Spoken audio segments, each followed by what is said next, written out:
백성이 다 세례를 받을 새에 예수도 세례를 받으시고 기도하실 때에 하늘이 열리며 성령이 비둘기 같은 형체로 그의 위에 강림하시더니 하늘로부터 소리가 나기를 너는 내 사랑하는 아들이라 내가 너를 기뻐하노라 하시니라.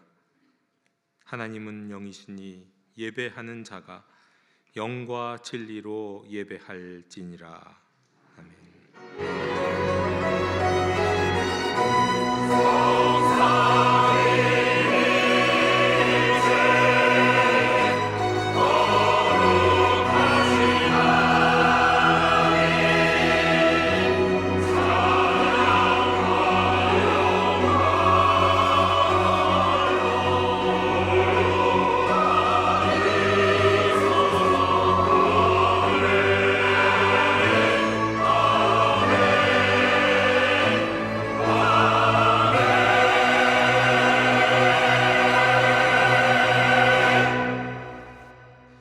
할렐루야. 우주 만물을 창조하시고 인류의 역사와 인간의 생사화복을 주관하시는 하나님께 감사와 찬송과 영광을 올려드립니다. 오늘은 예수님께서 요단강에서 세례받으신 것을 기억하며 수세주일로 지키며 예배합니다. 예수님께서는 일절 죄가 없으셨으나 하늘아버지의 뜻을 이루어드리기 위해 세례를 받으셨음을 기억합니다. 저희도 예수님의 겸손한 마음을 본받아 예배하오니 죄 많은 저희들이라 할지라도 받아 주시옵소서. 예수님의 이름으로 기원하옵나이다. 아멘. 다 함께 자리에서 일어나셔서 오늘 이곳에 계신 성령님을 찬양하시겠습니다.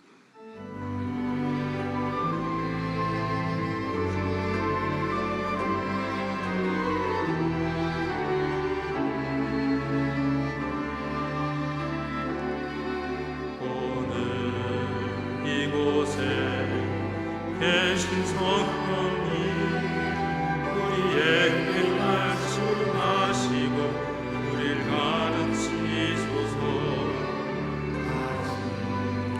우리 맘 열어주시고 주의 빛으로 밝혀 우리를 인도하소서.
사랑의 하나님 아버지, 자비를 베풀어 주시옵소서. 저희는 지난 한 주간을 돌아보니 부끄러운 모습을 감출 수 없습니다. 형제를 사랑하라 하셨건만 순간의 감정을 다스리지 못하여 급하게 분을 내었고 험한 말을 퍼부어 형제의 마음에 깊은 상처를 입혔습니다. 곰곰이 생각해보면 아무것도 아닌 일이었는데 어쩌면 나를 위한 형제에 배려했을지도 모르는데 저희는 자격지심과 열등감에 사로잡혀서 그가 하는 말과 행동을 싫어하고 미워하였습니다. 하나님의 뜻을 깊이 생각하지 못하고 악한 마귀의 유혹을 받아 이리저리 흔들리고 있는 저희를 불쌍히 여기시고 용서해 주시옵소서. 편견과 무지를 내려놓게 하시고 성령님의 음성에 순종하며 이제부터는 이웃과 더불어 화평을 만들며 살게 해 주시옵소서. 주여 긍휼을 베풀어 주시옵소서.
만일 악인이 그 행한 악을 떠나 정의와 공의를 행하면 그 영혼을 보전하리라. 그가 스스로 헤아리고 그 행한 모든 죄악에서 돌이켜 떠났으니 반드시 살고 죽지 아니하리라. 아멘. 나는 전능하신 아버지 하나님 천지의 창조주를 믿습니다. 나는 그의 유일하신 아들 우리 주 예수 그리스도를 믿습니다.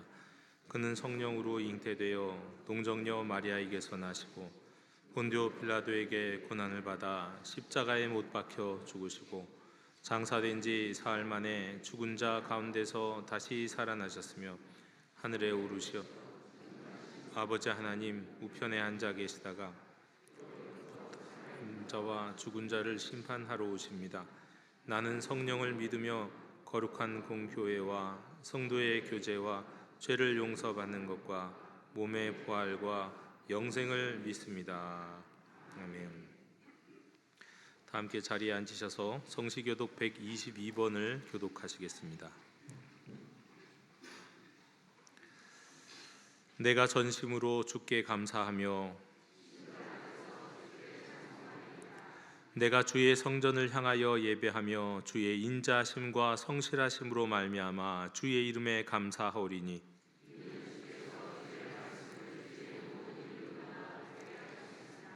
여호와여 세상의 모든 왕들이 주께 감사할 것은 그들이 주의 입의 말씀을 들음이오며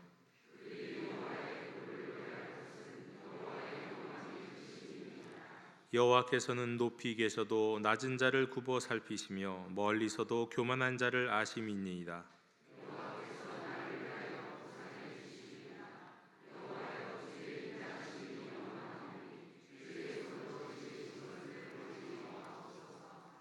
아멘.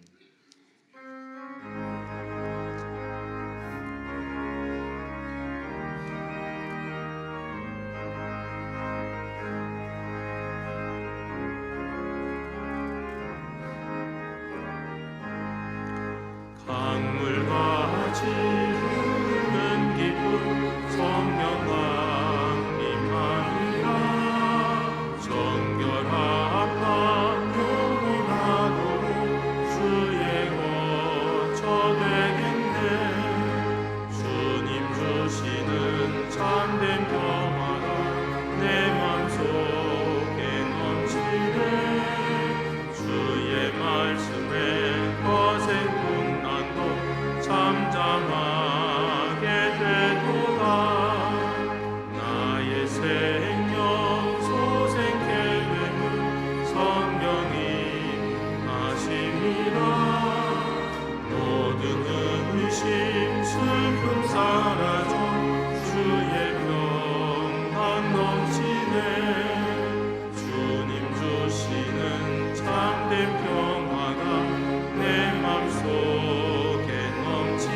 참된 평화가 내 맘속에 넘치네.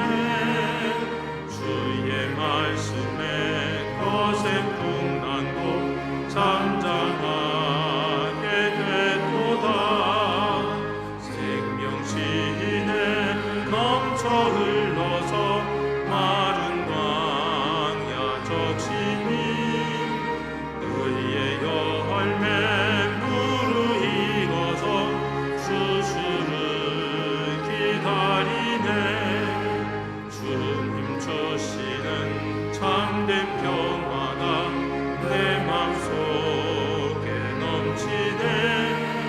주의 말씀에 거센 풍랑도 잠잠하게 되도다. 놀라우신 주의 은혜로 그의 얼굴 뵙겠네.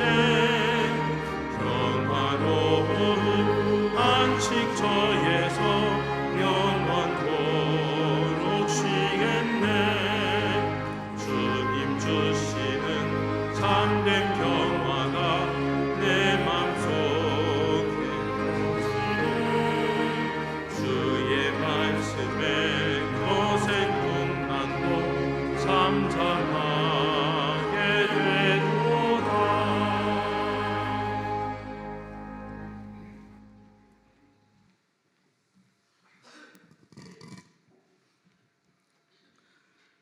시간과 역사의 주인이 되신 전능하신 하나님, 거룩한 주일 성전에 모여 주님을 찬양합니다.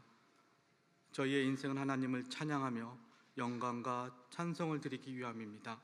저희의 찬양과 경배를 받아 주시옵소서. 새로운 한 해, 새로운 날 주님께 영광을 돌리며 시작을 합니다. 새로운 한 해 말씀의 등불을 의지하여 한 걸음씩 나아갈 때 저희의 발걸음을 인도하여 주시옵소서. 그 말씀으로 성장하게 하시고 주님께 순종하며 주님만으로 만족한 인생 되게 하여 주시옵소서. 한 해를 시작하며 새로운 마음으로 각오를 하지만 연약하여 실수하고 잘못하고 또 후회를 합니다. 주 안에서 온전하여 넘어지지 않도록 시작과 마침 가운데 주님 함께 하시어 올해도 달려갈 길을 충성으로 나아가는 저희가 되게 하여 주시옵소서.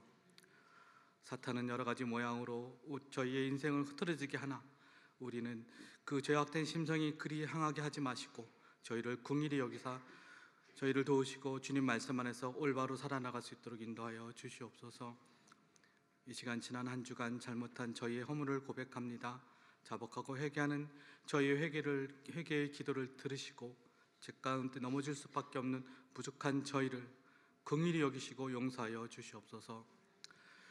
영도 공동체에 늘 함께 하시는 주님, 주님의 몸된 교회를 온전히 이루기 위하여 새롭게 각 부서에 임명되어 수고하고 애쓰는 교회 각 기관과 교회 학교 각 자치관들이 각자의 위치에서 열심으로 봉사하며 수고함으로 영도교를 온전히 세워나갈 수 있도록 주님 도와주시옵소서. 교회 여러 처소에서 이름도 없이 빛도 없이 수고하며 애쓰는 봉사자들의 수고에 주님 위로하여 주시고 올 한 해도 주님의 일을 잘 감당할 수 있도록 성령님 축복하여 주시옵소서. 영적인 리더로 교회를 이끌어가는 박경원 담임 목사님에게 영도교회 목양 사업을 잘 감당하게 성령의 충만함을 주시고 새롭게 편성된 교구와 교구 담당 목사님 또 구역장과 건찰에게도 성령님 함께 하시어 구역식들과 함께 주님의 나라를 이루어가는 영도 공동체가 되게 하여 주시옵소서. 성령의 능력으로 부흥하는 영도교회로 주님 주시는 비전을 나누고 사랑이 풍성한 영도교회가 되게 하여 주시옵소서. 올 한 해도 주님 주신 복음 전파의 사명을 최선을 다하는 영도교회가 되게 하시고 이를 위하여 깨어 기도하고 또 지혜를 주시고 물질도 허락하여 주셔서 이 모든 사역을 잘 감당하게 하여 주시옵소서. 동토의 땅 북녘에도 주님의 복음이 전해지고 주님의 역사로 복음화가 이루어지게 하여 주시옵소서. 영도교회의 미래가 되는 다음 세대 교회학교 학생과 청년들을 주님 붙들어 주시고 학생시설과 청년시설부터 주님을 따르는 제자로 배우며 체험한 은혜를 간직하고 성장하는 주님의 제자가 되게 하여 주시옵소서. 성도들 가운데 어렵고 힘든 상황에 처한 주의 자녀들을 주님 돌아보시고 성령님 위로하시고 병약하여 어려운 성도들과 물질로 궁핍한 이들에게 주님 함께 하시어 주님의 위로와 치유하심을 기도합니다. 성도들 간에 서로 중보하며 서로의 삶을 나누고 위로하며 주님의 사랑을 실천해가는 영도 공동체가 되게 하여 주시옵소서. 정치적으로 혼란하고 불안정한 이 나라를 주님 불쌍히 여기시고 이 어려운 상황을 이겨내고 안정적인 정치 체계로 회복되어 나아갈 수 있도록 주님 함께하여 주시옵시고 저희가 겸비하여 기도하며 주님의 바라는 기도를 지속할 수 있도록 하여 주시옵소서. 이 나라 모든 유정자들이 하나님을 두려워하며 국민을 위한 공의로운 정치를 펼쳐 하루속히 정치적 안정을 되찾게 하여 주시옵소서. 오늘 강단에서 담임 목사님이 전하신 말씀이 새로운 한 해의 비전을 이루어가는 희망찬 말씀으로 영육간의 힘을 얻고 영의 양식이 되어 그 말씀에 의지하여 살아가는 저희 참된 그리스도인이 되게 하여 주시옵소서. 오늘도 교회 각처에서 교회를 섬김에 봉사하는 교우들의 섬김에 성령님 함께 하시고 섬김과 수고 가운데 주님의 은혜가 충만하게 하여 주시옵소서. 주님의 귀한 은혜를 사모하며 모인 저희들에게 진정한 기쁨의 예배가 되기를 바라며 이 모든 말씀 예수님의 이름으로 기도합니다. 아멘.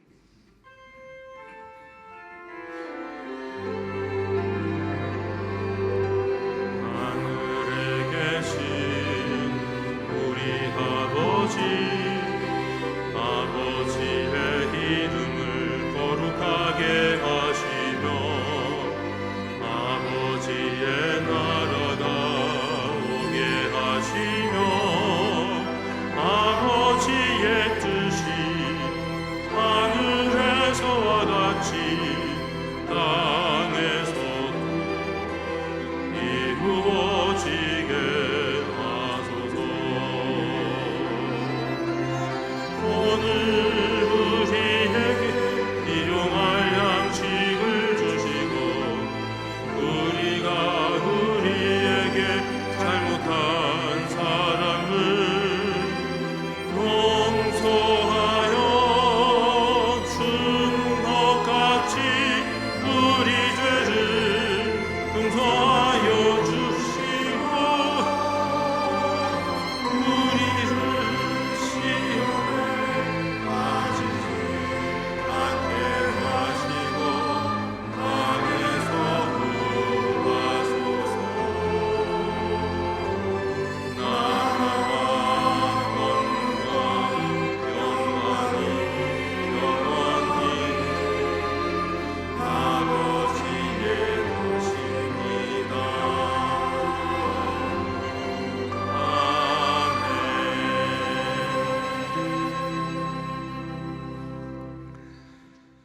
교회 실천을 전해드립니다. 우리 예배하는 공동체 영도교회 우리 주일 3부 예배에 오신 모든 분들 축복하고 환영합니다. 오늘 우리가 주연절 첫 번째 주일 또 주님의 수세주일로 지킵니다. 수요 기도회가 계속해서 오전에 있습니다. 오후에는 없고 오후에는 조금 있다가 우리 준비된 성경 공부를 또 함께하는 시간을 준비하고 있으니까 준비되면 우리 함께 또 많은 분들이 참석해 주셨으면 좋겠습니다. 오늘 오후 2시에 우리 또 다음 주 오늘과 다음 주일에 우리 향존직 교육이 우리 성교관 3층에서 있으니 우리 영도교 향존직들은 한 분도 빠짐없이 참여해 주시기를 바랍니다. 또 우리 향존직 피택자 교육도 있습니다. 피택자 교육 오늘 5시 3월까지 5시 매주 5시에 있는데 우리 피택자들의 경우는 이번 주 다음 주 향존직 교육에도 같이 참여해 주시기 바랍니다. 2025년 예배 기도회 장례 문자 신청을 받고 있습니다. 온라인으로 예배 드리는 데 있어서는 아마도 이게 문자를 받으시는 분이 굉장히 편리하실 겁니다. 영등포노회 여전도 연합회 3지구회가 이번 주 목요일에 있습니다. 우리 여전도에 속하신 분들은 우리 함께 다 참여해 주셔서 3지구회를 통해서 또 우리 교회뿐만 아니라 지구에 속한 다른 교회 여전도회들과 함께 또 사랑의 교제를 나누겠습니다. 2025년 인사자료 정정 내용을 보시기 바랍니다. 오타가 있었던 경우도 있고 또 수정이 된 경우도 있겠습니다. 연말정산 기부금 영수증을 발급 중에 있습니다. 지난주에 재직 세미나 때 이 재직 세미나 참여 우수부서 시상한다고 말씀을 드렸는데 우리 복이다 영유아 교회랑 복이다 청소년 교회 그리고 목양양육부가 가장 많은 분들이 재직 세미나 참석하셔서 식비를 지원해 드리도록 하겠습니다. 회식비를 지원해 드리도록 합니다. 교우 동정 그리고 모임 및 안내는 우리 주보 광고 참고해 주시면 되겠습니다. 이상으로 교회 실천을 모두 전해드렸습니다. 이제 다 함께 자리에서 일어나시면서 앞뒤 좌우에 계신 분들과 평화 인사 나누시겠습니다. 주님의 평화를 빕니다.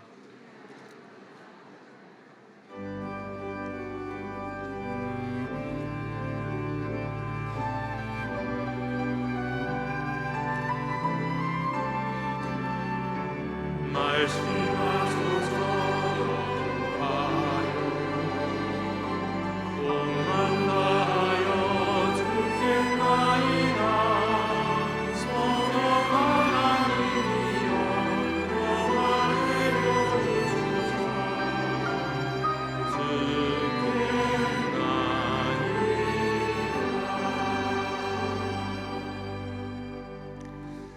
오늘 우리에게 주시는 하나님의 말씀은 사도행전 9장 31절 한 절입니다. 하나님의 말씀을 경청하십시오. 그리하여 온 유대와 갈릴리와 사마리아 교회가 평안하여 든든히 서가고 주를 경외함과 성령의 위로로 진행하여 수가 더 많아지니라. 아멘. 자리에 앉으시겠습니다.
오래전에 책 제목이 마음에 들어서 궁금했던 제 책이 한 권의 책이 있습니다. 지금도 제 책장에 있는 책인데요.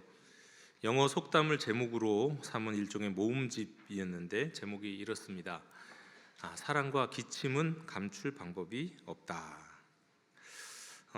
근데 어제서야 알게 된 사실이 하나 있습니다. 이 책이 작가가 따로 있는 게 아니라 이제 편집하신 건데, 이 책의 편집자가 지난번 우리 산상기도에 오셨던 송기련 목사님이셨다는 거 어제 다시 들춰보면서 깨닫게 됐습니다. 저는 이 책이 마음에 들었던 이유가 그냥 그 책의 제목이 그대로 이렇게 확인됐고 제가 저 자신도 여러 번 경험할 수 있었기 때문에 그렇습니다. 제가 이제 기침이 아마 이제 설교를 하다가도 기침을 못 참고 기침을 하게 되는 경우가 혹시 있을 수도 있고요. 그런 것뿐만 아니라 교회에 있다 보니까 학교랑 교회에서 평소에 이게 얼굴이 좀 그늘진 것처럼 보이는 형, 누나 아니면 후배, 청년들, 어느 날 갑자기 얼굴에 꽃이 핀 것처럼 이 얼굴이 환해진 것을 봤을 때 꼭 그 얼굴 며칠 있다가 또 알게 되는 소식이 연애를 시작했다는, 사랑을 시작했다는 소식을 같이 들으면서 그렇구나, 사람이 사랑을 하기 시작하면 또 사랑을 받기 시작하면 얼굴이 저렇게 밝아지는 거구나. 여러 번 확인을 했습니다. 한두 번이 아닙니다. 진짜 여러 번 그런 걸 경험을 했습니다.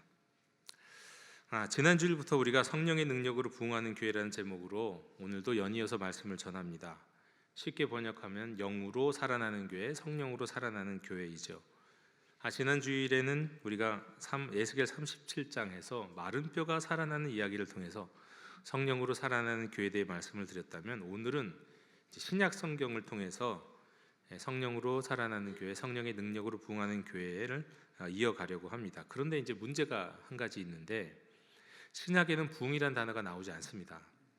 그러니 성령의 능력으로 부흥하는 교회를 갖고 말씀을 전하려니 딱히 정확하게 어울리는 본문을 찾기도 쉽지 않은 겁니다.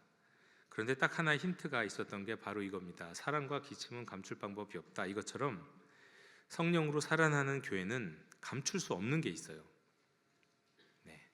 성령의 능력으로 부흥하는 교회는 감출 수 없는 무엇인가가 있습니다. 말하자면 증거가 있어요. 이런 모습들, 이걸 보면 이 교회가 성령의 능력으로 부흥하는 교회구나 하는 걸 알 수 있는 것들이 있는 거죠.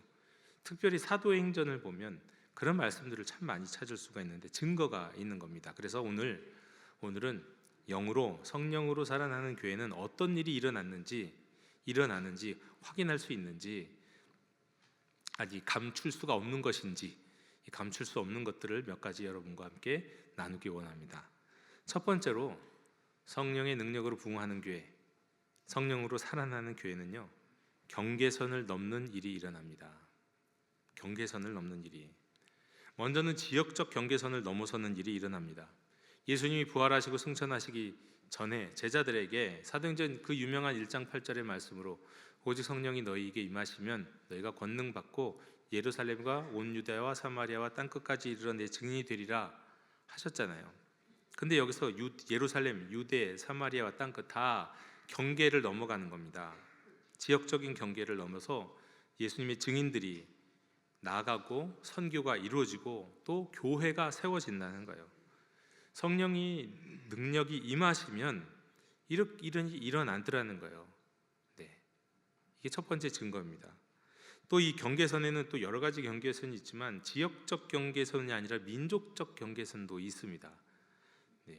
사실 이스라엘 백성들에게는 지역을 넘어서는 것보다 더 큰 충격이 이 민족적 경계선을 넘어서 복음이 전파되고 교회가 세워진다는 거였어요. 유대계 우리 초대 기독교인들에게는요. 사도행전 10장 45절에 보면 베드로와 함께 온 할례 받은 신자들이 이방인들에게도 성령 부어 주심으로 말미암아 논란이 그랬습니다. 특히나 오늘 본문에 따르면 온 유대와 갈릴리와 사마리아와 교회가 평안하여 든든히 서갔다고 하는데, 이 유대, 갈릴리 주로 유대인들이 거주하는 곳인데요. 이 사마리아는 사실은 이거 유대인하고 민족적으로 거의 다른 지경에까지 이르는 사람들이 살고 있는 곳이었습니다. 근데 그 사마리아에도 교회가 든든히 서갔다는 거예요. 이게 놀라운 일이었습니다. 유대인들은 이게 더 놀라웠어요. 사마리아에 차라리 이방 땅에, 차라리 로마에 그렇게 얘기하지 사마리아에?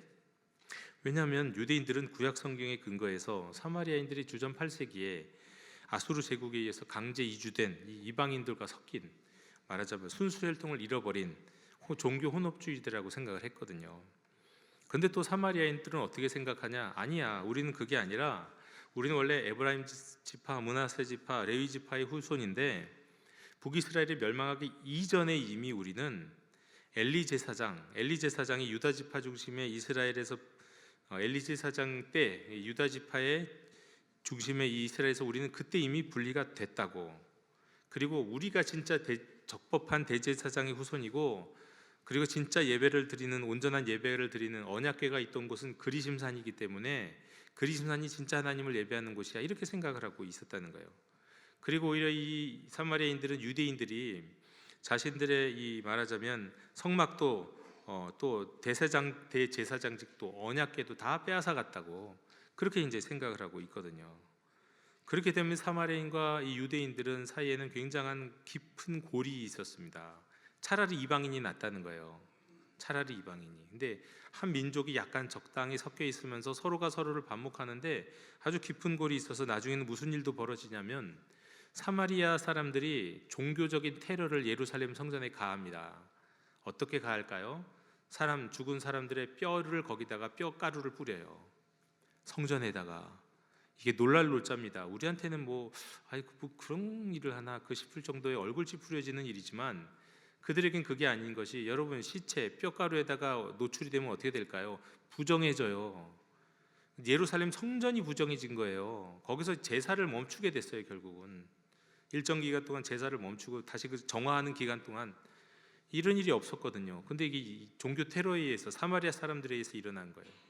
근데 유대인들도 그러면은 뭐 사마리아 사람들한테 잘했나? 그거 아닙니다. 유대인들도, 유대 왕국이 사마리아에 있는 이 그들의 어떤 성전을 완전히 무너뜨려 버렸던 적이 있어요. 파괴했던 적이. 그러니 서로 감정이 아주 안 좋겠죠. 그러니까 유대인과 사마리아 사이의 이 깊은 골은 이방인과 유대인의 차이보다 어떨 때는 어떤 면에서는 더 심한 면이 있었다는 거예요.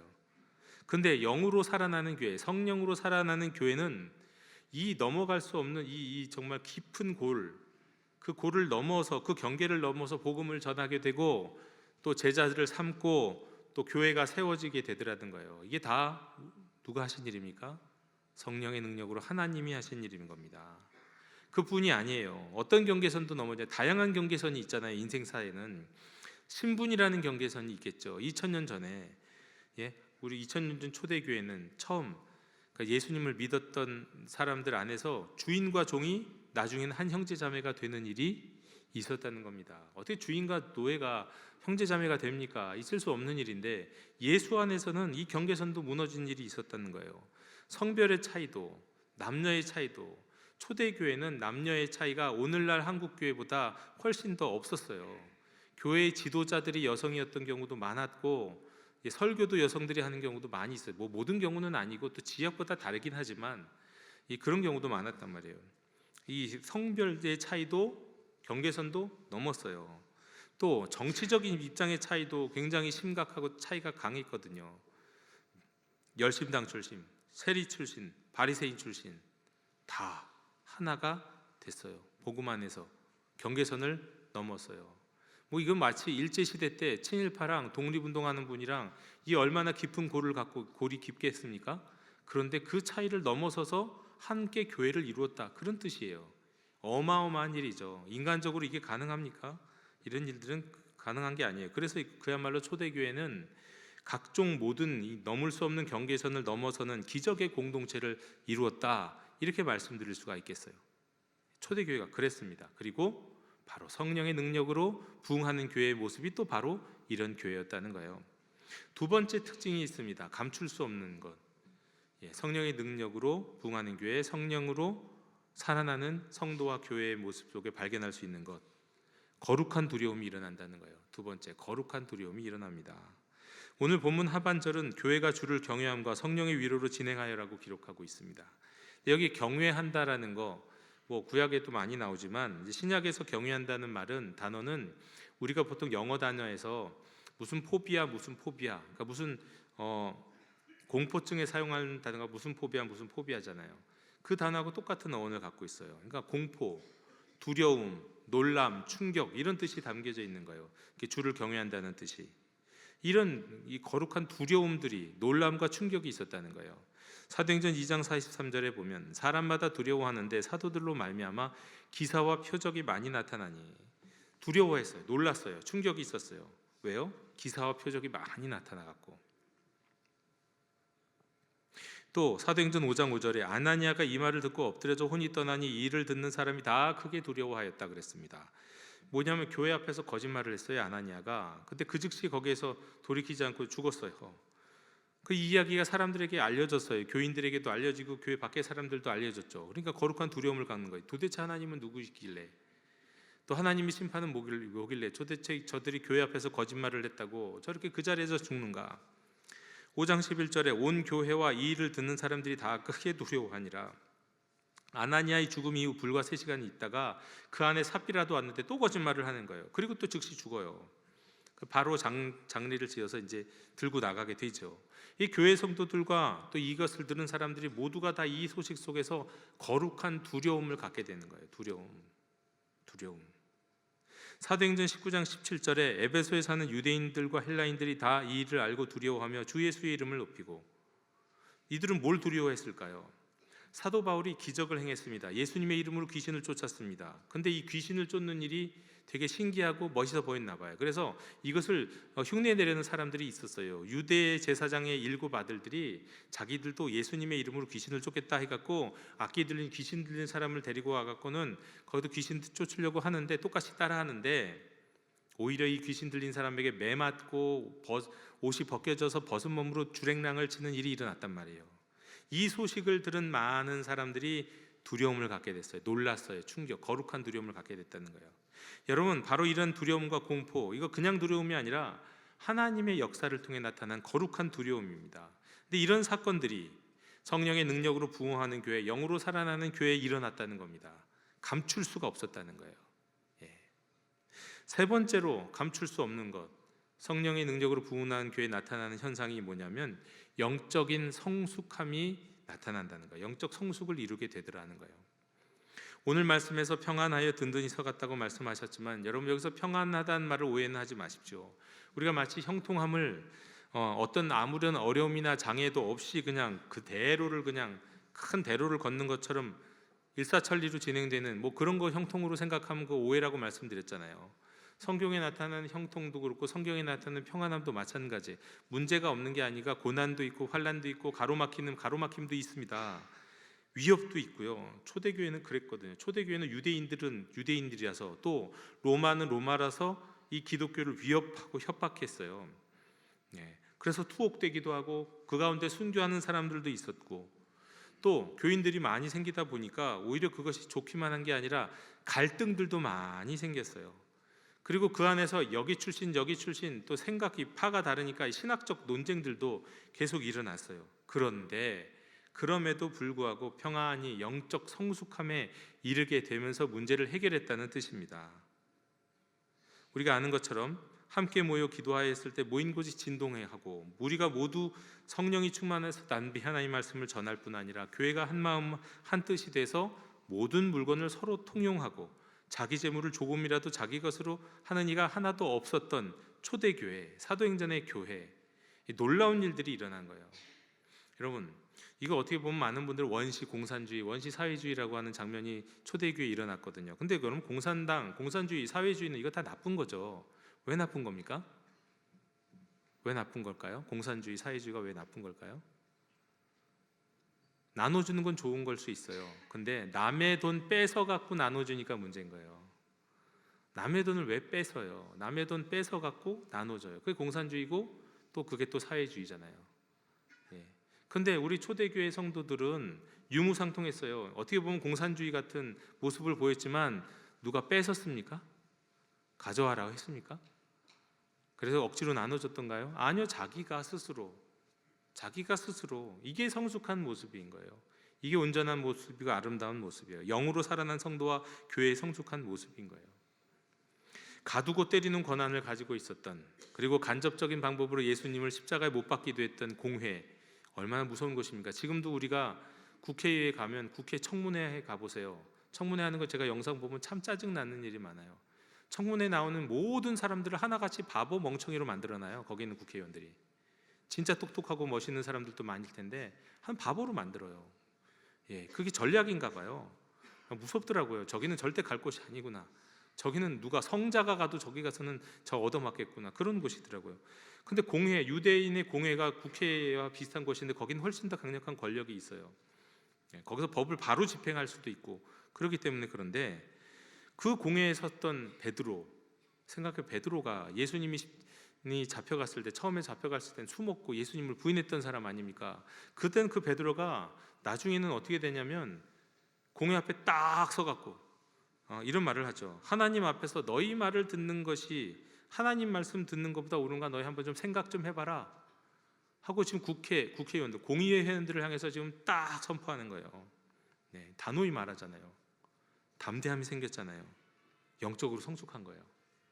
영적으로 우리가 성령의 능력으로 부흥하는 교회, 성령의 살아난 성도의 특징이 뭐냐면 담대함도 생긴다는 거예요.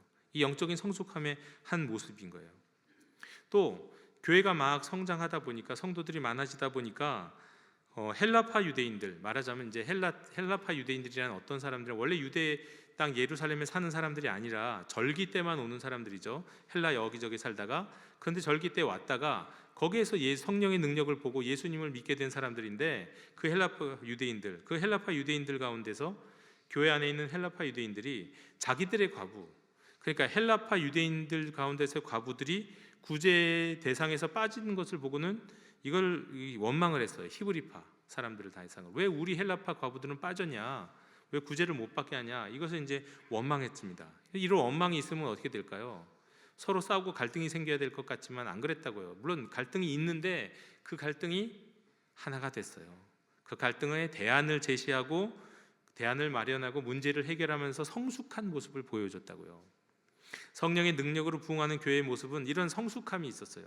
갈등과 논쟁과 대안을 해결하는 능력이요. 예, 이런 모습을 감출 수가 없었다는 겁니다. 감출 수가.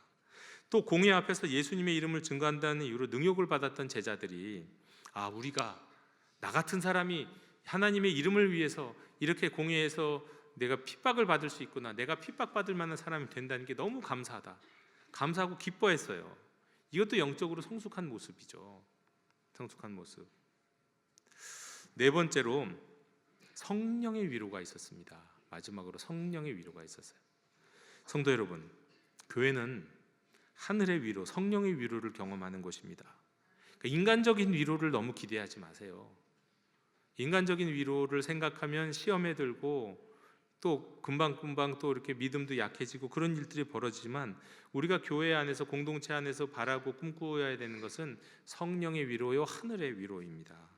그 하늘의 위로, 성령의 위로는 언제 때 오냐면 환난과 핍박이 이루어지는 가운데서 알 수 없는 평안과 기쁨이 임할 때, 그리고 주님이 내 이 환난과 핍박 가운데서도 나를 외면하지 않으시고 내 고통과 함께 하신다는 것을 깨닫게 될 때, 임재하심을 알게 될 때, 주님이 나를 지금 주목하고 계시고 내 기도를 들으신다는 것을 알게 될 때, 거기에서 오는 위로가 하늘의 위로고 성령의 위로예요. 그러니까 사람이 좋은 말 해주고 칭찬해주고 인정해주고 이것도 물론 좋은 거고 필요한 거지만, 이런 위로는 하늘의 위로는 아니에요. 네, 성령의 위로는 아니에요. 우선 성령의 위로는 말씀을 읽을 때 그 말씀 가운데 내가 가야 할 길이 보여요. 내가 무엇을 순종해야 될지 알게 되고, 길이 안개와 같은 그 내 앞에 안개처럼 꽉 막혀 있는 가운데 하나님의 말씀 갖고 내 말씀의 등인 그 말씀으로 하루하루 사니 내가 가야 할 길이 분명해지고 하나님의 뜻이 어디 있는지 알게 되는 그런 위로요. 예, 그게 다 하나님 주시는 위로인 거죠. 핍박 가운데는 이런 위로를 주시고요, 핍박 이후에는 치유해 주시고요, 개인적으로 공동체적으로 어려운 일이 있는데 그 어려운 일을 믿음의 승리를, 그 어려운 일들을 이겨나가는 믿음의 승리를 경험하게 해주시는 거죠. 이게 다 하나님이 주시는 성령의 위로예요.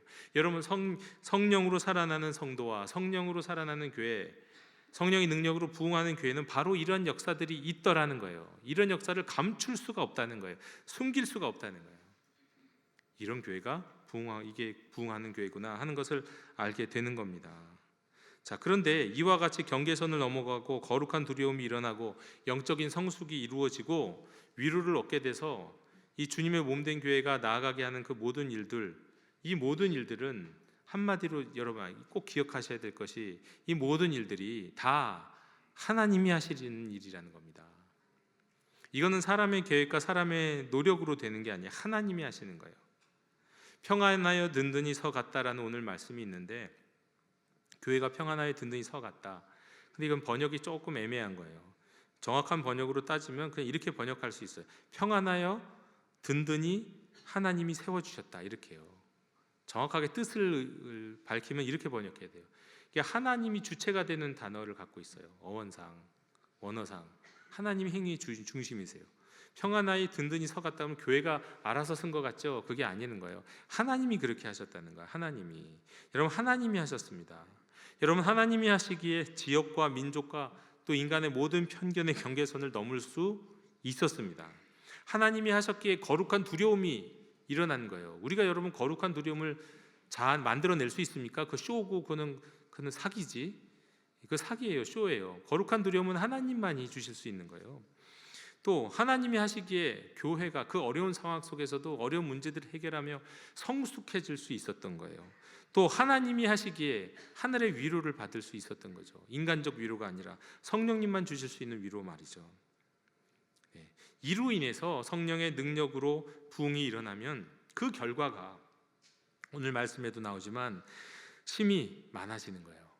날마다 늘어나게 된 그 결과가 그러는 거예요. 결과가. 근데 여러분 오해는 하지 마십시오. 많아졌으면 그럼 부흥한 거냐? 그거는 오해예요. 성도가 많으면 그 교회는 특별한 건 있겠죠. 그런데 그 특별하다가 그게 성령의 능력으로 부흥한 건 아니에요. 성도가 많아졌다와 동일한 건 아니에요. 성령의 능력으로 부흥한 교회라면 제가 말씀드렸던 이런 경계선을 넘어가고 거룩한 두려움이 일어나고 영적으로 성숙해지고, 이렇게 하나님이 하시는 일들이 나타나는 거예요. 그를 통해서 교회가 성장한다면 그거는 성령의 능력으로 부흥하는 거죠. 그런데 단지 인원이 많아졌다? 그렇게 따지면 이단은 지금도 이단들은 인원이 많아지는 이단들이 있단 말이에요. 새로운 신생 이단들이 막 기존의 보통 교회보다 훨씬 막 갑자기 쫙쫙 늘어나는 교회들이 있단 말이에요. 그럼 그거는 성령의 능력으로 부흥하는 겁니까? 아니잖아요. 인원이 많아지는 게 성령의 능력으로 부흥하는 게 아니에요. 이걸 분명히 우리가 알아야 하는 겁니다. 그리고 또 이 이야기는 반대로 이렇게도 생각할 수 있어요. 사람이 아니면 어떤 교회가 뭔가를 의도하고 뭔가 계획하고 노력한다고 해서 이런 일이 일어나는 것도 아니라는 거예요. 거짓 부흥은 일어날 수 있습니다. 여러 가지 인간적 방법을 동원해서 전도도 인간적 방법을 막 동원하거나 아니면 뭔가를 특별한 행사를 통해서 일시적으로 사람들이 많아지게 하는 뭔가를 할 수는 있을지도 몰라요. 사업을 하듯이 마케팅을 하듯이 경영을 하듯이 하면 할 수 있을지 모르지만 그건 가짜 부흥이에요. 그건 성령의 능력으로 이루어지는 부흥이 아니에요. 진짜 부흥에는 바로 아까 말씀드렸던 역사가 나타나야 되는 거예요. 모든 경계선이 허물어지는, 넘어가는, 거룩한 두려움이 일어나는 이런 일들이 있어야 하는 겁니다. 그리고 이런 일들은 사람이 노력하고 계획하고 의도한다고 되는 게 아니라고요. 1907년 평양의 장대은 교회는 매년 열리는 사경회 준비로 분주했습니다. 이 사경회는 성경을 깊이 배우고 또 함께 기도하고 믿음을 다지는 시간이었죠. 그런데 그 해의 모임은 평범함을 뛰어넘어서 정말 하나님의 크신 계획 속에서 시작된 거였어요. 그래서 사람들은 몰랐어요. 그들이 그 사경회를 준비하고 기도하는 것들이, 그리고 거기에 참여하는 것들이 늘 하오던 영적인 어떤 그 신앙생활이 아니라 정말 하나님께서 한반도 땅에다가 부어주시는 놀라운 부흥의 서막이라는 것을 아무도 모르고 있었어요. 사경회가 시작되었습니다. 여러분, 사경회 어떻게 하는지 아십니까? 뉴스나 이런 데 보면, 인터넷에 찾아보면 지금도 사진이 있는데요. 여기저기 사경회 참여할 때는요, 어린 아이 엄마는 아이를 포대기에다가 들쳐엎어요. 정말 아이를, 갓난아이를, 갓난아이도 있고 조그만 애도 있겠죠. 포대기에 들쳐엎고, 남편은 어떻게 할까요? 지게에다가 이 가마솥이랑 거기다가 쌀이랑 얹고 그 사경회를 가는 거예요. 먼 길을 가요. 말씀 들으러 가는 거예요. 왜? 사경회 하다가 아침 저녁으로 밥도 해 먹어야 되니까, 누가 주는 것도 아니니까, 요즘처럼 교회 식당이 있는 것도 아니고 막 그랬으니까. 그렇게 가요. 그렇게 사경에 가갖고 아침 저녁으로 말씀 듣는 거예요. 말씀 듣고 기도하고 말씀 듣고 배우는 거. 그게 사경회인데, 이런 사경회가 1907년 평양에서 장대인 교회에서 있었는데, 이 사경회가 시작되고 며칠이 되지 않아서 뜻밖의 일이 벌어진 겁니다. 그 유명한 길선주 장로님, 나중에는 목사님이 되셨죠. 이제 길선주 장로님이 회중 앞에 나와서, 성도들 앞에 나와갖고 떨리는 목소리로 자신의 죄를 고백한 거예요. 이때 장대인 교회 성도가 1,500명이었대요. 그리고 여러 지역에서 이 사경에 왔을 테니 사람들이 어마어마하게 많았을 거라고, 몇천 명이 됐을 거라고요. 근데 어떻게 한 자리에서 다 들을 수도 없었고, 교회 바깥에서 소리도 안 들리는 데서 막 앉아 있고 그런 사람이 있었겠죠. 그런데 길선주 장로님이 딱 나와갖고 회중 앞에서 자신의 죄를 고백한 거예요. 어떤 죄였냐면, 자기 친구 절친 중에서 먼저 간 친구가 있는 거예요. 죽은 친구가 있는데 그 친구가 자기한테 유산을 좀 잠깐 맡겨놨다는 거예요. 가족들한테 줘야 될 유산인데 아직 가족들이 그 유산을 관리할 수 있는 상황도 아니고 나이도 아니니까 친구한테 맡겨놓은 거예요. 근데 그 길선주 장로님이 그 유산을 딱 갖고 있다가 착복한 거예요. 횡령을 한 거죠. 그 고백한 거예요. 내가 내 친구의 재산을 가로챘습니다. 고백을 한 거예요. 네, 치부죠. 정말 부끄러운 일이죠. 근데 그 치부가 드러나면 굉장히 부끄러워서 어쩔 줄 몰라야 될 것 같은데, 그게 아니라 그 순간 그 예배당에 있었던 모든 회중들이 무엇을 느꼈을까요? 거대한 물결이 막 휩쓰는 걸 느껴요. 성령의 임재가 막 느껴져요. 그리고 누구 하나 강요하는 사람 없는데, 어느 집사, 이번에는 어느 집사 어느 권사 차례야, 이게 아니에요. 그냥 강요하는 사람도 없는데 그냥 하나 둘 나와갖고 자신의 죄를 고백하기 시작합니다. 자신의 치부를 드러내기 시작해요. 그러면 이제 다른 사람의 치부가 드러나는 이 과정 속에서 점점점 그 소리들이, 회개의 소리들이 나타나다가 조용했던 교회가 점점 어떻게 바뀌냐, 통곡 소리가 막 조용했는데 여기저기서 통곡 소리가 들리기 시작해요. 그리고 회개의 기도가 막 여기저기 가득 차올라요. 여러분, 이거는 사람의 계획이나 노력으로 일어나는 게 아닙니다. 길선주 목사님이 내가 앞에 나가서 딱 회개하기 시작하면 다른 사람들이 회개가 도미노처럼 쫙 퍼질 거야, 그런 생각 갖고 한 거 아니거든요.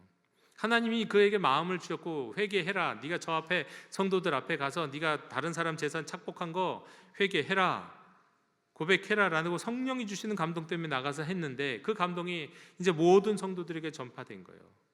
성령의 능력으로 말이죠. 성령의 은혜로. 그래서 그 교회가 어떤 일이 벌어집니까? 막 기도하기 시작하는데 여태까지 한 번도 기도하지 않았던 그런 기도가 막 울려 퍼지는 거예요. 한 사람이 통성으로 기도하는 것처럼 온 성도들이 통곡하며 울며 불며 회개 기도합니다. 간절히 부르짖으면서 기도합니다. 그 기도의 물결이 교회 안에 퍼졌어요. 이때 이 통성 기도가 그 이전에는 한국교회에서 보기 어려웠던 그런 기도였대요. 네. 모두가 자연스럽게 하나님의 영에 사로잡혀서 한 마음으로 기도한 거예요. 여러분, 이거 성령님이 하신 겁니다. 사람이 계획하고 이거 할 수 있는 일이 아닌 거예요. 그저 사람들은 그냥 와서 사경회라는 모임에 참석했을 뿐이에요. 그저 하나님의 말씀 들어야지 하고 온 거예요. 말씀을 배우고 싶어서, 듣고 싶어서. 그 안에 복음이 있고 기쁨이 있고 또 감사가 있고 감동이 있으니까. 그런데 그 자리가 그냥 말씀 듣는 자리가 아니라 성령의 불길이 사로잡는 자리가 되었어요. 그리고 그 부흥은 단순히 평양에만 머물지 않았어요. 하나님의 계획은 더 크고 넓었어요. 평양에서 원산, 서울, 그리고 전국 각지로 퍼지게 될 뿐만 아니라 20세기에 아시아 전체에서 가장 큰 부흥회로, 가장 부흥의 역사, 운동으로 이것이 기록되고 있습니다. 그리고 거기서 부흥을 경험했던 성도들은 그 복음을 들었던 은혜를 나누고자 자기 집으로 내려가 갖고는, 시골로 내려가 갖고는 거기에서 사람들에게 함께 헌신하면서 이런 모든 것들을 나누고, 또 기도 모임들도 생기고 말이에요. 막 그러면서 교회가 들썩들썩하면서 뜨거워지면서 교회가 폭발적으로 성장하게 된 거죠. 여러분, 이런 모든 일들은 사도행전에서 일어나는 것처럼 사람들이 계획하거나 의도해서 일어날 수 있는 일이 아니라는 겁니다. 길선주 장로님의 첫 회개와 온 성도들의 회개와 통곡의 기도 역시 전적으로 사람들의 계획 안에 있던 게 아니에요. 스케줄이 없었어요. 오직 하나님께서, 하나님의 계획 안에서 하나님이 그들의 마음을 움직이셨기 때문에 일어나는 겁니다. 여러분, 부흥은, 성령으로 살아나는 일은 사람이 할 수 있는 게 아니에요. 하나님의 계획 가운데, 통치 가운데, 주도하심 가운데만 이루어지는 거예요. 흉내 내려고 하면 그냥 흉내 내다 끝나요. 흉내 내다. 지난 1907년에 부흥을 재현고자 어게인 1907이라는 여러 가지 집회들이 전국 각지에서, 우리 교단에서도 여기저기서 했었습니다. 뭐 많은 행사들이 있었고 유익했었어요. 말씀도 은혜로운 말씀도 많이 들었지만 그러나 성령님이 아니라 사람의 계획과 의도를 쫓았던 바기 때문에 큰 유익은 없었어요. 교회사적으로는 성공하지 못했고 실패했다 이렇게 우리가 결론을 내릴 수 있는 그런 어떤 행사가 됐어요. 한국 교회가 전체적으로 행했던 일인데 왜요?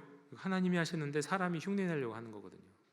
1907의 부흥을 우리가 2007년에 가져오고 싶다 그런 바람은 가질 수 있죠. 그러나 그건 하나님이 하셔야죠. 근데 우리가 흉내내 갖고 스케줄을 짜고 찬양을 하고 기도를 하고 막 회개 기도하고 그러면 이런 일이 일어날 거야 되는 게 없어요. 안 되죠. 부흥은 인간의 통제 안에서 둘 수 있는 그런 게 아닙니다. 인간의 통제를 벗어나는 거예요. 사만의 통제를 넘어서는 거예요. 성령이 우리를 살아나게 하셔서 경계선을 넘는 불길을 일으키시는 거예요. 사람이 경계선을 넘고자 하면 어쩌다가 억지로 한번 넘을 수 있으나 바로 가로막힙니다. 그리고 상처받아요. 힘 빠져요. 그리고 포기하게 돼요.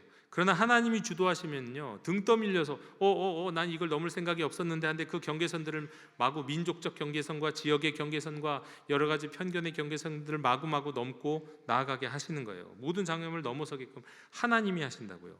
여러분 이스라엘이 여리고성을 점령했을 때 어떻게 점령했습니까? 전략을 잘 짜서요? 뭐 잘 짜기는 잘 짰죠. 그러나 그 사람들이 짠 전략입니까? 인간의 전투를 위한 전략이 전쟁을 위한 전략이 아니었잖아요. 전혀 다른 방법이었잖아요. 정탐꾼 2명을 보냈으면 어디에 군인이 많고 어디에는 적으니까 뭐 이런 거 나름대로 계획을 짜려고 했을지도 몰라요. 그런데 하나님이 전략을 따로 주셨잖아요. 6일 동안 하루에 한 번씩 침묵 가운데 돌아라. 마지막 날 7번째는 7바퀴 돌고 침묵 가운데 돌고 양 제사장들이 뿔나풀 보면 크게 환호성을 질러라. 그게 전략이잖아요. 너무너무 쉬운 전략. 초등학교 애들한테 가르쳐줘도 할 수 있을 법한 그런 전략이잖아요. 그런데 그게 사람이 계획으로 세운 게 아니라고요. 그리고 사람이 누가 그렇게 해서 전쟁을 할 거라고 생각을 하겠습니까? 바보가 아니면 말이죠. 근데 하나님이 하셨어요. 하나님이 그렇게 전략을 주시고 그렇게 끌어가시고 그렇게 해서 밀어붙이시니까 그들은 그냥 그 하나님의 인도하심을 따랐을 뿐이에요. 그랬더니 여리고성이 무너지잖아요. 여리고성이. 그 어마어마한 성이 무너지지 않습니까? 예. 여러분 부흥은 사람이 하는 게 아닌 거예요. 성령으로 살아나는 교회가 되기 위해서는 우리는 그저 사모하고 기대하고 기다리고 순종할 수밖에 없어요. 그 외에 우리가 어떤 노력을 다른 방법들을 막 여기다 더하고 더한다고 해서 절대로 되는 게 아니라는 겁니다. 물론 다만 한 가지 좀 이것과는 좀 다른 모습이지만 또 다른 측면에서 이런 모습이 나타날 때는 교회가 부흥할 수도 있겠구나 하는 생각을 하게 되는 점들도 없지는 않습니다. 말하자면 교회가 영으로 살아나는 교회가 될 것인지를 확인해 볼 수 있는 우리 성도들의 모습이 있다는 거예요. 초대교회 기독교의 발흥이라고 하는 책이 있는데 로드니 스타크라는 분의 책이에요. 종교사회학적으로 이 초대교회를 분석한 거예요. 왜 초대교회는 초대 기독교는 왜 그렇게 빨리 성장하고 부흥하고 그랬는가 질문을 던진 거예요. 소아시아와 유럽으로 순식간에 퍼졌는가? 근데 사실 순식간에 퍼진 건 아닌데 그래도 굉장히 빨리 퍼졌잖아요. 이 질문을 제기하고 답을 내어놨는데 그 답이 그렇습니다. 초대 기독교의 발흥과 성장은 지난한 과정을 통해서 이루어진 것인데 대부분 언제 급격하게 우리 계단처럼 도약을 하게 됐는가? 전쟁, 자연재해, 대규모 역병을 거칠 때마다 기독교는 성장할 수 있었다고 합니다. 크게요. 도약을 했대요. 특별히 서기 165년과 100년 후인 260년에 기록적인 전염병이 있었답니다. 근데 많은 사람들이 목숨을 잃었고 그리스도인들도 예외는 아니었대요. 하지만 그리스도인들과 비그리스도인들 사이에 아주 현격한 차이가 한 가지 있었답니다. 뭘까요? 사망률. 같은 전염병인데 참고를 했는데 기독교인과 비기독교인들 사이에 이 사망률에 현격한 차이가 있었다는 거예요. 기본적으로 이방인들은 기본적으로 전염병에 사람들이 걸리면 멀리하면서 그들을 그냥 격리합니다. 그 격리하고는요 음식도 안 줘요, 물도 안 줘요. 그냥 거기서 살아나오면 살아나오는 거고 아니면 거기에 있는 거예요. 그러다 죽는 거예요. 그래서 많은 감염자들이 물도 음식도 제대로 공급받지 못해서 그냥 격리된 채로 죽어갔대요. 그런데 그리스도인들은 자신의 공동체만이 아니라 공동체 바깥에 있는 사람들도 절대 외면하지 않으면서 또 자기 자신은 감염을 무릅쓰면서 환자들을 도왔어요. 형제 자매들을 도왔고 이웃들을 도왔어요. 도울 때 뭐 대단하게 도운 게 아닙니다. 뭐 의사가 아닌데 뭘 특별한 방법이 있었겠어요? 기초적인 간호만 해도 그것이 굉장히 유익한 사망률을 현격하게 올리는데 지대한 영향을 미쳤대요. 기초적인 간호가 뭐가 있겠습니까? 예를 들면 열이 나면 뭐 여기다가 뭐 물수건 올려주는 이 정도? 너무 열이 많이 나면 사람이 큰일 나잖아요. 그 열을 식혀주는 정도. 거기랑 또 끊임없이 물을 주고 또 적어도 자기 몸을 유지할 수 있을 건강을 회복할 수 있는 음식을 주는 거 굉장히 간단한 일이잖아요. 그런데 그걸 한 경우와 하지 않은 경우 이게 사망률에도 큰 차이가 있었다는 거예요. 근데 우리 그리스도인들은 하나님의 말씀에서 배운 지혜가 뭡니까? 서로 사랑하지 않으면 안 되는, 하나님을 기쁘시게 할 수, 우리가 서로 사랑해 하나님을 기쁘시게 할 수 있다는 말씀을 배웠기 때문에 그 지혜 가운데 또 우리 예수님이 자기를 비어 종의 형체를 가진 만큼 우리를 사랑하셨다는 걸 알기 때문에 내가 혹시 병에 좀 걸린다 할지라도, 좀 어려운 일이 생길 수 있다 할지라도 그런 것 상관없이 자기를 내어주면서 이웃들을, 병에 걸린 사람들을 돌봐줬다는 거예요. 기초적인 간호, 기초적인 음식을 주면서 말이죠. 그렇게 가르침과 지혜에 순종했더니 결국 그리스도인들 뿐만, 하여튼 전체적으로 이 사망률도 현격하게 줄어들 뿐만 아니라 성령의 능력으로 부흥하는 교회를 경험하게 됐다는 겁니다. 성령의 능력으로 부흥하는 교회. 어떻게 했더니요? 그냥 하나님의 말씀에 순종하면서 자기를 내어주고 서로 사랑했더니, 이게 다 성경 말씀 그대로 순종하며 갔던 거예요. 뭐 특별한 게 아니거든요. 성경 말씀 순종하며 따라갔던 거예요. 여러분, 이런 한국 교회, 세계 교회의 이런 역사들은 정말 한국 교회, 세계 교회도 다 있어요. 우리나라에도 이런 역사들이 있었고 전 세계 교회도 다 이런 일들이 있습니다. 근데 여러분, 물론 이것 또한 교회 성장을 일으키자는 의도에서 시작된 게 아닙니다. 우리가 가난한 사람을 돌보고 아픈 사람을 돌보면 교회가 성장하겠지? 교인들이 많아지겠지? 이런 의도를 갖고 한 게 아니잖아요. 그냥 하나님의 말씀에 단순하게 서로 사랑하라고 하는 단순한 말씀에, 또 우리 예수님이 자기를 내어줄 만큼 사랑했던 그 사랑의 모범을 기억하면서 그저 섬기고 사랑했던 거예요. 그랬더니 그 모든 역사를 이루셨던 성령님이, 그렇게 사랑하게 하셨던 성령님이 이를 이루신 거예요. 하나님이 하신 거란 거예요. 하나님이.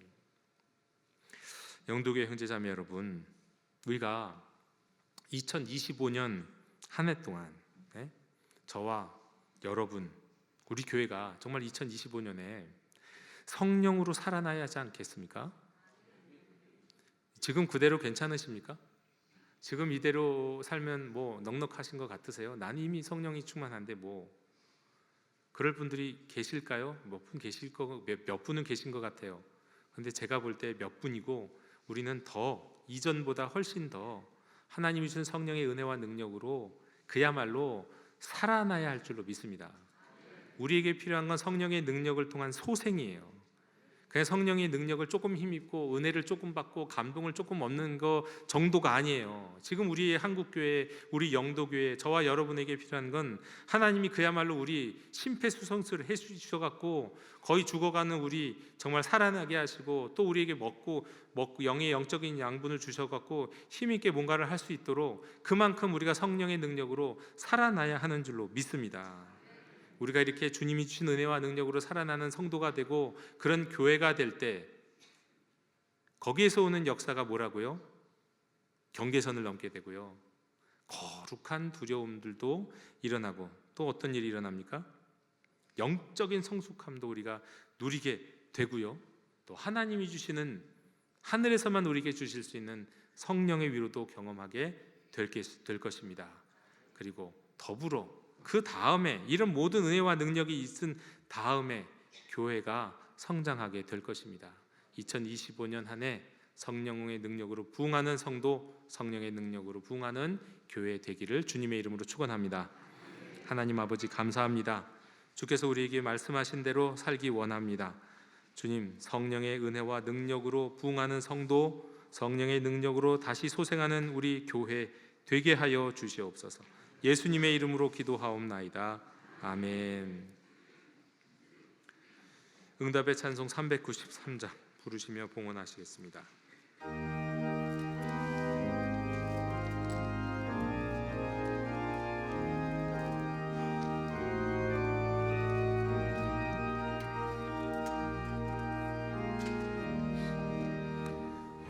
오신 지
사랑과 은혜가 풍성하신 하나님 아버지, 이 시간 우리의 마음과 정성을 모아 주님께 예물을 드립니다.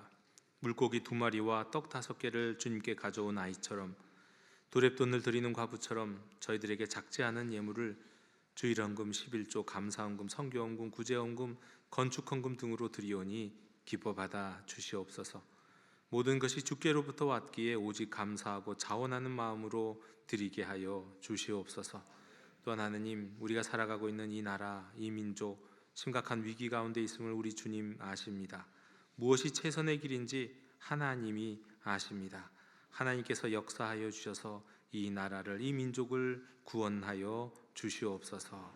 감사드리며 예수 그리스도 이름으로 봉헌기도 드리옵나이다.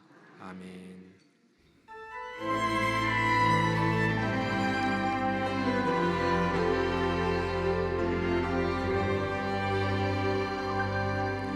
말씀 앞에서 경외함으로 주께 홀로섭니다. 생명의 말씀 읽고 순종해 주를 예배합니다. 기록된 말씀 힘이 있어서 진리로 우리 거룩해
지금은 우리 주 예수 그리스도의 은혜와 우리 하나님 아버지의 끝없는 사랑과 성령님이 이루시는 사귐이 성령의 능력으로 부흥하는 성도 되기를, 교회 되기를 사모하고 하나님의 말씀에 순종하며 기다리는 모든 하나님의 자녀들 머리 위에 이제로부터 영원토록 함께 계시기를 축원하옵나이다. 아멘.